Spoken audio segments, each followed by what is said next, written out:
প্রিয় দর্শক, আপনাদের দেখানোর চেষ্টা করছি। আপনারা দেখুন কেন হঠাৎ চাউলের দাম বেড়েছে। প্রতি বস্তায় 2 থেকে 300 টাকা চাউলের দাম বেড়েছে।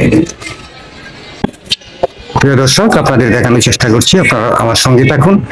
পাইকারি বাজারে চাউলের দাম বেশি, তারপরে আবার সেই চাউল খুচরা বাজারে যে প্রতি কেজি আরো 6 থেকে 7 টাকা বেড়ে যায়, কোথাও 10 টাকাও বেড়ে যায়, কোথাও 15 টাকাও বেড়ে যায়।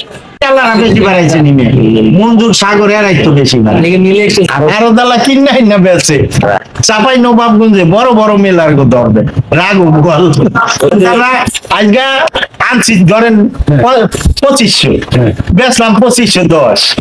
এখানে লাভ তো 10 টাকার বেশি করতে পারি না, বস্তায় 10 টাকা লাভ তো যারা করার গোড়া তারাই করে।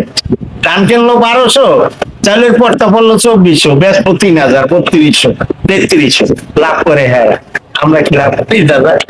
আমগুলো ধরে আপনারা জরিমানা করবেন 2000 3000 লাভ কি? এই ঈদের পরে পার বস্তা মিনি কেটে 200-300 টাকা বাড়াইছে। 48 এখন 50-51 হয়ে গেছে, 52 হয়ে গেছে কেজি, 2550 2600 এরকম। এইটাও 100 টাকার মতো বাড়ছে, 28 টাকা। মিনিকেটের তুলনায় এটা কম আছে অনেক, কিন্তু ওই যে স্বর্ণা গুডি এটির দাম অনেক বেশি, এটি পাওয়াই যাচ্ছে।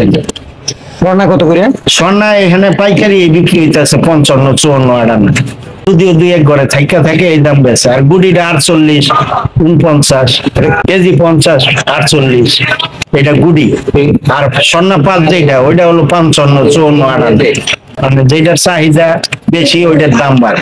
এই গুডি স্বর্ণাটার সিজন এইটা না, এই কারণে এটা অগ্রাণ সিজন হয়, ওই সময় আবার কম থাকে। আর এই সিজন হয় 28 মিনিকেট, তারপরে যে নাজির শাইল। নাজির বলতে তো কোনো চাল নাই, ওই সম্পা কাঠারি দিয়া হাফ বয়েল করে নাজির করে। মিনিকেট তো কোনো চাউল নাই, তাহলে মিনিকেট নাই, এটা তো ইন্ডিয়ান একটা জাতের আগের থেকে হয়েছে মিনিকেট। মানুষের মুখের এইটা তো আর বন্ধ করতে হবে, কারণ ওইটাই মিনিকেট। কোম্পানি জিরা লেখলে নিবন, মিনিকেট বলতে প্রচার হয়েছে, প্রচারই জিরা বলতে বোঝায় 28 চাল। হ্যাঁ, ক্ষমতা আছে। আমরা নুন আনছে পান্তাপুরা, 1 গাড়ি কিনলে তো আমাকে পুঁজি শেষ, 10 লাখ নাই। এরা হাজার হাজার কোটি টাকা লোন উঠায়। সিজনের প্রথমে ধান কেনে 1200 টাকা, পরে কয় 1600 হয়েছে 1700 হয়েছে, এটা কয়ে দাম বাড়াইতে থাকে। এটা বড় বড় কোম্পানি দ্বারাই শুনবে। এটা তো মনে করেন এসিআই, পিপ, আকিস, চাষি, এরা এই ব্যবসায় ঢুকে গেছে। এরা হলো শিল্পপতি। এরা যদি ধান চালের ব্যবসা করে তাহলে গরিব মিলার থাকবো এনে বস্তা পাড়াই দিয়ে হেরা কিনা বইরা লাইব সব, আর পরে হ্যাগো কাছে ধান চাল থাকবো না, এরা কিনা রাজত্ব করবে। তীরে রাইস কাটে দিব, 7 দিন পর গাড়ি দিবে, ডিউ কিনা লইতে হয়। আর আগে তো ছোট মেলাররা আমাদের একটু সহযোগিতা করতো, বাকি দিত, বেচতাম দিতাম, মানে এই সুযোগটাও গেছে।